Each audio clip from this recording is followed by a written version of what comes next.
Hey everybody, welcome back to the Dungeon Dive. Daniel here. I hope you're doing well, and if you're not, I hope you are soon. Okay, today in the Dungeon Dive, we are taking a look at Rune. Rune is a little solo RPG created by Spencer Campbell, and it has artwork by Charlie Fergaves. We've heard his name before. I know that Perplexing Ruins really likes this guy's art quite a bit. So when Rune first hit Kickstarter, I was incredibly interested in it. It presented itself as a Dark Souls, as a Souls-like tabletop RPG, and it looked to me like it was doing that in a really interesting way. And I think they have completely nailed what they were going for. Rune is awesome. This game is so much fun. However, when I first got the book, I have to be completely honest. When I was thumbing through it, I was not inspired to play it. And so I put it up on my shelf. And that is mainly for two reasons. One is I am not particularly fond of the graphic design of this game. It doesn't speak to my imagination. It looks a little dull, especially some of the card art, the art that you can cut out or photocopy or print out your PDF and make into cards. It almost looks like it's still kind of prototype fashion, or maybe it looks like something out of Shadows of Malice. And in this space, in this kind of indie RPG space, I have just simply grown accustomed to games that have really bold and unique aesthetics and a great visual design. And I was just a little underwhelmed. And so I put it up on the shelf and I kept pulling it out and looking at it and thinking, wow, this looks pretty interesting, especially with the way the combat works. It has this little kind of combat table sideboard that you are playing on, and the point crawl system of how you explore the various worlds, and everything about it just seemed interesting. So I finally read the rules and finally started playing it. And yeah, this game is fantastic. Now, I wish it still had a little bit of a more exciting aesthetic design to it, something that would really entice me to want to dive into its rules and mechanisms and world and play the game. And I also think that this game would greatly benefit from a boxed deluxe edition. Because while this game bills itself as a solo RPG, there really isn't any RPing in this game. It is very much a board game played on a number of different smaller boards with a character sheet. I just took a look at a game called Random Quest. Was it Random Quest Dungeon Delve? And that game kind of straddled the line between solo RPG and board/card game, but it had its foot, I think, more on the solo RPG side because of its rules ambiguities and how it expected the players to just kind of come up with quite a few rules solutions. Rune is kind of similar. It is kind of straddling that line between solo RPG and board game. However, I think it has its feet firmly planted on the board game side. And I would love to see this presented more as a board game in a box with full maps that you could play on, and a game that comes and like, I think it should come with all of the stuff you need to play, because I have actually seen this book at my local game store. And I think if somebody were to buy it thinking it was more of an RPG, and then sitting down and getting ready to play it, and then realizing just kind of how much stuff they needed to bring to the book. A lot of RPGs, you can really just play with just the book and a piece of paper and a pencil. But you kind of need a lot more stuff to play Rune. You need a 4x4 grid in order to handle the combat. And I've just used this old tile here to make my own 4x4 grid. You need a bunch of either minis or tokens or things to represent the stuff on the battle board while you are playing the combat. I am using meeples and some wooden tokens, and I'm using some things from this the Master's Relics World Crafting tokens. I'm using some of these things to keep track of things on my battle board. You do need your character sheet, and there are all of these cards. And so I think you're going to be better off if you want to make the cards, probably buying this as a PDF and not the physical book, because in addition to all of the cards that you will need to either make or print out, and I am actually making my own cards because I think using cards is much easier. We'll talk a little bit more about why I think that, but you will also need to print out or scan or photocopy, however you want to do it, your different realms, the different places you are exploring, because this isn't really a solo RPG in the sense that you will be setting out and creating your own adventures. In a game of Rune, you are not just rolling up on random tables, having random quests or drawing cards or any kind of like random generation in your quests or your adventures, your encounters. No, everything is tightly scripted. This is a 100% scripted game, and you are going through realms that have been created by either Spencer Campbell or third-party realms that are available on itch.io. So if you were to buy this book only comes with one small realm to explore, but the PDF version comes with a realm atlas, and that realm atlas includes 6 different realms to explore.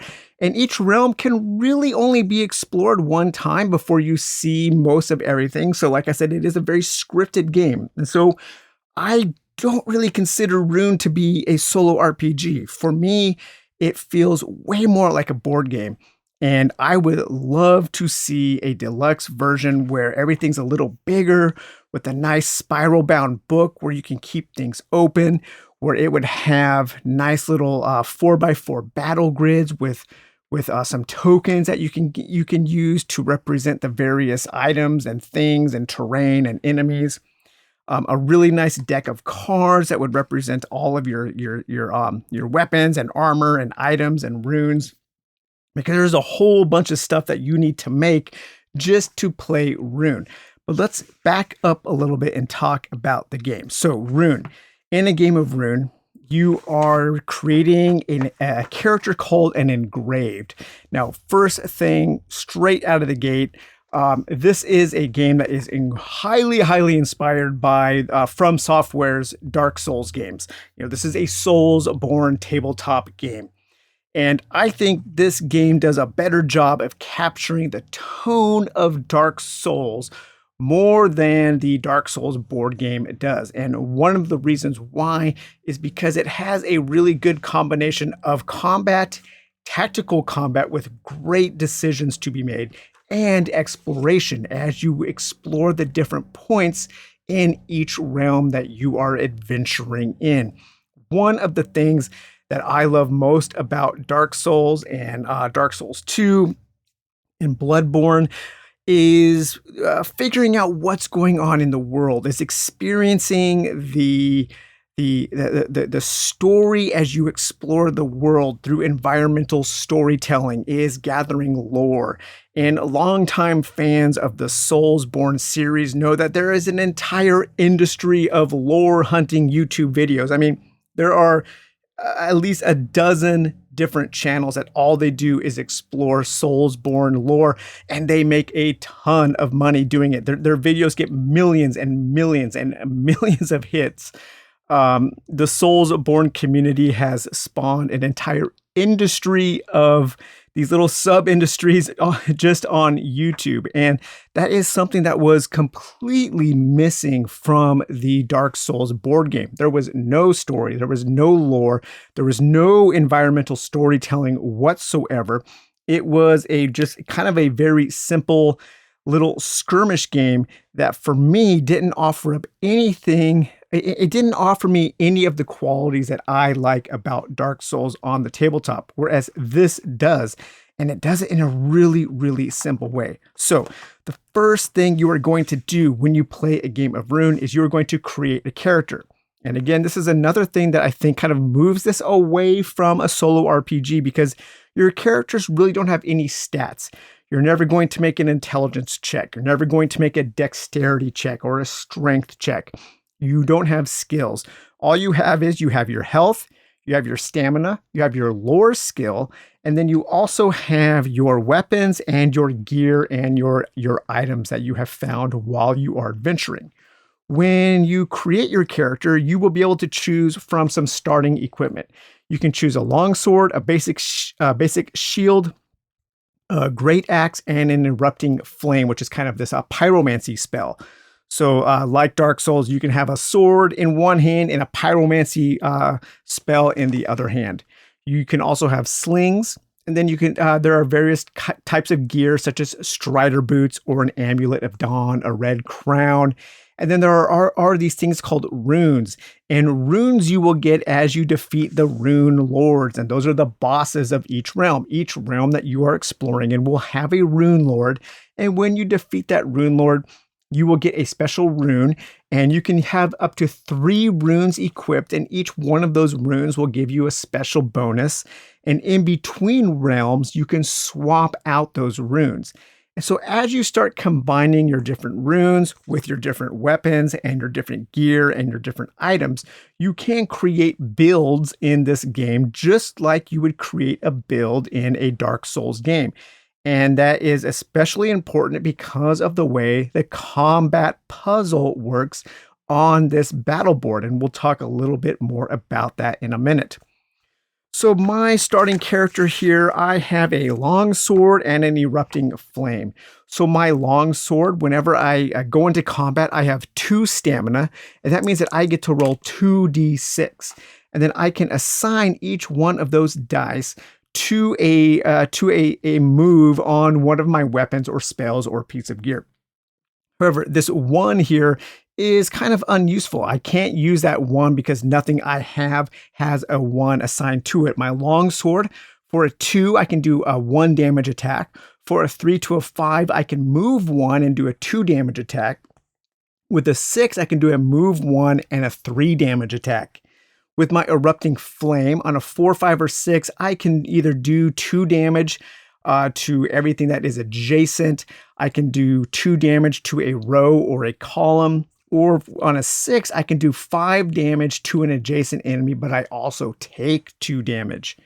However, because I rolled this 1, I won't be able to use the 1, but I could combine those to make a 5, and then I could apply that 5 to that particular attack on the weapon that I have.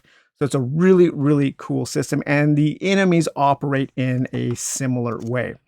So creating your character is as simple as writing 10, 2, and 0 lore, and then picking 2 weapons and a piece of gear. And I chose the Amulet of Dawn, which if I roll a pair of numbers, I can assign those dice to my Amulet of Dawn, and then at the end of the round, I can heal 2 health. So once you have picked your character, or once you have chosen your character's starting items and weapons, then you will choose a realm to explore. And this is the game. And so if this was more of a deluxe version of the game, I could see these nice books having these spiral bound books with all of your realms in there with all of the rules, because each realm is kind of like a little mini game. And I think this is such a fantastic concept. So the realm that I have chosen to explore is from the official Rune Realm Atlas, in which there are 6 full realms that you can explore. There are a whole bunch of third-party created realms on itch.io right now. You can get full, huge realms that are like 40 pages to explore, or you can get these ones that are just little pamphlets and kind of anything in between. So I am exploring the realm of Hollow. And this says, at the moment you stepped foot on this island, the stars above you began to swirl, forming various shapes. Your runes responded in kind. Something is coming very soon, and you must prepare. So each of the realms will have some rules associated with that realm. And usually there are 2 main rules to worry about. One is the realm clock, and the other is the death penalty. Because like the Soulsborne games, there really isn't a game over in Rune. When you die, you actually start back at the sigil or the bonfire or the lantern. And so your point one here is your starting point and your respawn point when you die. And certain realms will have certain penalties for when you die. The Hollow realm here, the death penalty is if you die in Hollow, you are resurrected at the sigil, point number one, with full health. There are no additional penalties. The realm that comes in the book here, the first realm that you can explore, it has this death penalty here that when you die in this realm, you resurrect at the sigil, point number one, at full health. A curse hangs over you. Something looms from the grave and sticks to your skin. Roll a d6. If you roll a 1 to a 3, you have a -1 move in combat. If you roll a 4 to a 5, you take more damage in combat. If you roll a 6, you have -1 stamina in combat, meaning that you get to roll 1 less d6, and that's kind of like 1 less action. That's terrible. But this says here that the curse lasts until you complete a fight action at any point. So if you completed a fight, then you could break that curse and go back to normal.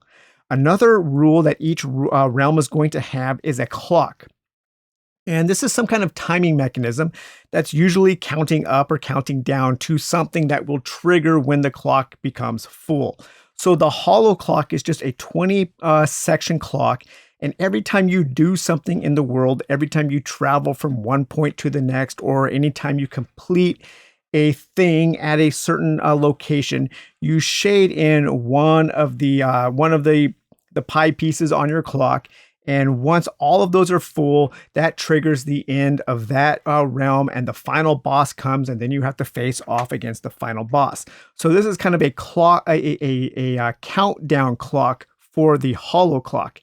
The clock in the realm that comes with the game, it has a day-night clock, and you will just keeping track of turns, of moving or completing certain points on the map. And then it switches from day to night, because each one of the points on your map will have certain things that happen if it is day or it is night. And so the clock there isn't so much a timer, it's just a way to keep track of certain things that will trigger certain situations from one point to the next. And I've seen various other types of clocks, and I've seen various other realms have different kinds of rules, but none of them are super complex. So we have point number one here, and I have my Hollow realm sheet with my clock. I've done 7 things so far, so I have 7 of the pie pieces filled in. On our Hollow realm sheet, it has a reminder of what our death penalty is. We have a place to keep notes. I am looking for something called the Void's Blessing. And if I find the Void's Blessing, I can go back to point 2 and go on a dungeon dive, a delve at point 2, but I need that in order to trigger that event. And then we have our map here. And I started at point 1, and again, that's my respawn point if I ever die. I've gone to point 2. So point 2 here in Hollow is a old town, new town. The city is a dichotomy of old and new. Half of the city lies in ruins, while another pristine half hides behind a wall of void light. Each point in a realm will have a certain number of things that you can do. And each time you do one of those things, you will check off one of your pie pieces on your clock. And so in this particular realm of Hollow, you won't be able to do everything by the time your clock fills up. So you kind of have to pick and choose. And again, here is that delve that I need to go on, but I'm looking for something called the Void's Blessing. So then I moved to point number 4 here, and point number 4 was the Church of Stars, a church reborn built atop the ruins of another building. Constellations fill its stained glass windows. The first thing you have to do, if you have a fight option, you have to take that fight option as the first thing. And I faced off against this thing called the Proto Void. Now, this is a unique enemy, and this unique enemy, it doesn't respawn when I die or rest. Again, like Dark Souls, like Demon Souls, like Bloodborne, when you die, when you reset at the sigil or at your bonfire, all of the enemies, all of the fight actions, those all respawn unless they are unique. So this was kind of a mini boss fight, and the mini bosses do not respawn. I was also able to search, and I found a stamina tincture, which gives me more stamina in combat. And I learned, and when you learn, you increase the lore. And lore is a score that you will keep track of. The more lore you have, the more things you can trigger at certain points. So right now I have moved to point number 5 here. And point number 5 is the observatory. And this says an ancient observatory sits alone on an island off the coast of Hollow. Various instruments are pointed up to the shifting night sky. So there are 2 things that I can do at the observatory. I can learn, which will increase my lore by 1, or I can delve. In order to do the delve, I have to have at least a lore score of 2. Right now, I do have a lore score of 2, so I'm actually not going to waste any more time increasing my lore by learning here at the observatory.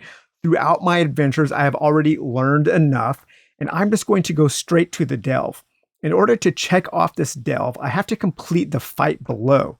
So this says that the notes on a table provide the steps to adjust the telescope to specific coordinations. Upon doing so, the black void of the night sky shimmers and crashes into the observatory. I have to set up this fight now.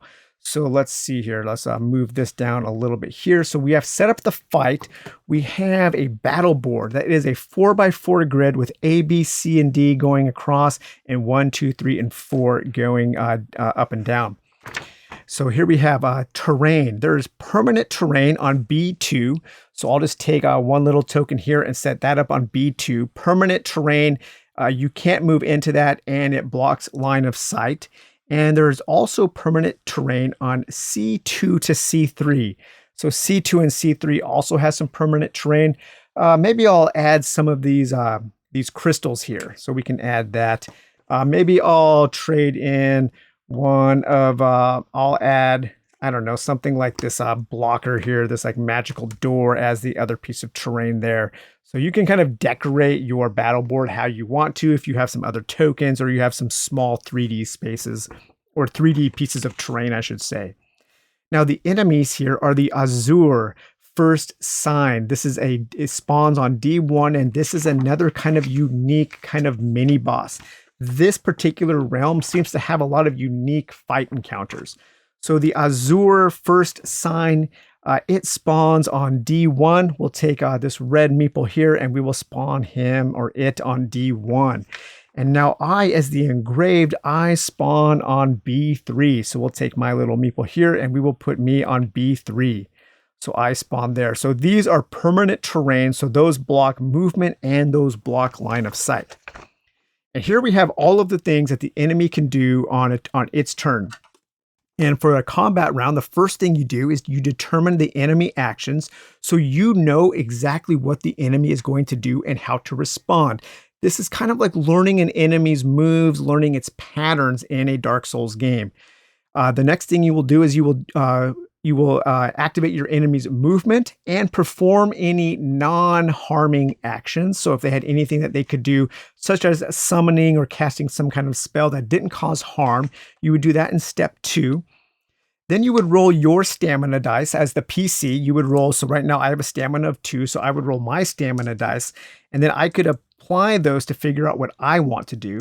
And then you can move the PC and then deal harm and other actions. So let's play out around here. This Azure sign, it has a health of 9. Keep track of that there. And it has a range of 2 and 3. So it has to be within 2 or 3 squares from me in order to do its damage. And range is only orthogonal. Range is never diagonal. So let's see what it's going to do. We'll roll 1d6 for the Azure first sign. And we rolled a 1. So it's going to heal 3.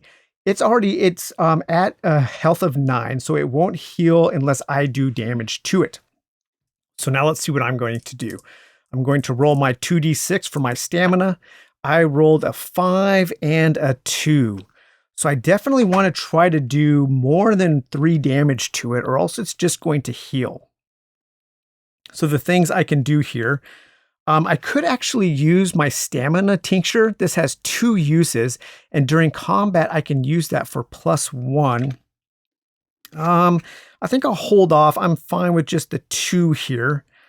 I think I will. Well, I'm not going to be able to move because a sword, I can move 1 harm. I can do a 2 to move or just to do a single point of damage. I can use a 3 or a 5 to move 1 and then do 2 damage. Or a 6, I can move 1 and do 3 damage. I don't have a 6 though. My erupting flame, my pyromancer glove here. I need to try to be in the same row or the same column or adjacent. And I don't think I can get... So I am actually going to use my stamina tincture to add 1 more point of stamina. So I'll roll another d6 and a 6. Perfect. That's exactly what I wanted. Okay, so let's see here. Actually, that may not help me. Because of this, because of the way that I am sectioned off here, I won't be able to move enough, but I will assign this 6 to that move, and I will assign this 5 to my erupting flame. I don't think that's going to really help me, but that it will at least allow me to position myself a little bit. So now after we've determined the PC actions, we will move the PC, and the enemy has already moved, and the enemy didn't move. So I will move 1. I'll go ahead and move in this direction here. And then now we would deal harm or other actions. So the Azure First Sign would heal. It can't heal. It's already at 9. I can't do any damage because I have to be either in the same square or adjacent to do my 3 points of damage with my sword, or I have to be in the same row or the column to do my damage with my flame hand, my erupting flame. So that is, nothing is going to happen there. Okay, so the next round of combat, let's see if this is a little more exciting here. I'll roll my 2 stamina dice, and I'll roll the d6 for the enemy in 1. So a 3. Okay, so now the Azure First Sign is going to move 2 and do 2 points of damage. Okay, so let's see. He will move, try to get closest and in range. He is range 2 and 3, so he would move 2, 1, 2, and now he is 1, 2, 3 away. So I believe that he can hit me because for line of sight, you go from any corner to any corner. So you can kind of shoot around corners in range. So he would be able to go 1, 2, 3 and hit me. I believe that is how that works. But we don't do damage yet. Damage happens in action in step number 5. So right now I have a 2 and a 5. I am going to, let's see here. I'm going to just apply my 5 here to my long sword. I'm going to do a movement of 1. So I'm going to move closer. I really do need to get closer. This terrain is pretty interesting in this setup. The combat is really strict. It's a really neat little puzzle that is a lot of fun to figure out. So I have moved, but I can't do harm because I have to do my damage in 0 to 1 adjacent, but now the enemy can do its damage to me, and it has a range of 2 or 3. So 1, 2, it hit me for 2 harm. So I take 2 points of damage. I don't have a shield or anything, so I just take that damage and I go down to 8 health. Okay, so let's see what happens again. Next turn of 4. Okay, so it's going to do the same thing. It's going to move to get 2 or 3 spaces away from me and then do 2 harm. So it's already 2 spaces away from me, so it will stay there. I have a 4 and a 5 now. Okay, so this is pretty good. I can do a 5 on my sword and a 4 on my erupting flame here. So I will move 1. And then I will do 2 harm to it with my sword, and I will do 2 harm to it with my erupting flame. So that's 4 damage, bringing it down to 5 damage. But then it will also do 2 harm to me, bringing me down to 6. And then you would repeat that process over and over again until you win. Actually, it doesn't do damage to me because I moved to be adjacent to the enemy, and the enemy only hits at 2 or 3 spaces away. So I am now adjacent. So it actually can't hit me with its attack. I dodge rolled into its attack. I got out of its range. And that is a very important part about playing Dark Souls or playing any of the Soulsborne games. And so I think they did a really good job. I completely forgot about that. So moving into a specific range is very important in this game. You want to move out of range of the enemy's attack while staying in range of your attack. If I had completed that particular encounter, then I would gain the Comet Strike spell from defeating that enemy. And if we look in the back of this realm card that I printed out, I could add this spell as a weapon, and that would give me a certain kind of bonus, a certain really cool thing to do if I wanted to maybe take out my erupting flame or something like that. But yeah, this game is super cool. I love the point crawl system.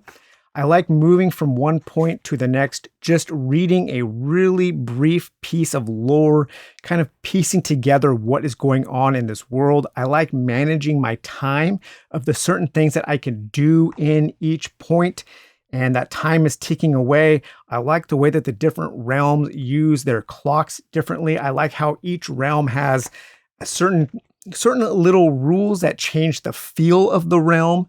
And I really do like how this combat works. It's super simple, it's fast, and it's fun. And there are a lot of meaningful choices in this game. However, I don't really think, it doesn't feel like an RPG to me. This feels like a board game.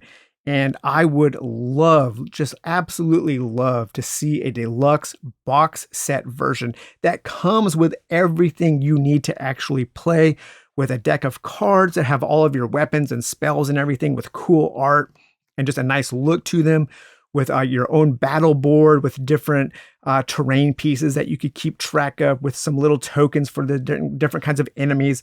I think a deluxe box set version of Rune would be super cool. Yeah, I highly, highly recommend Rune.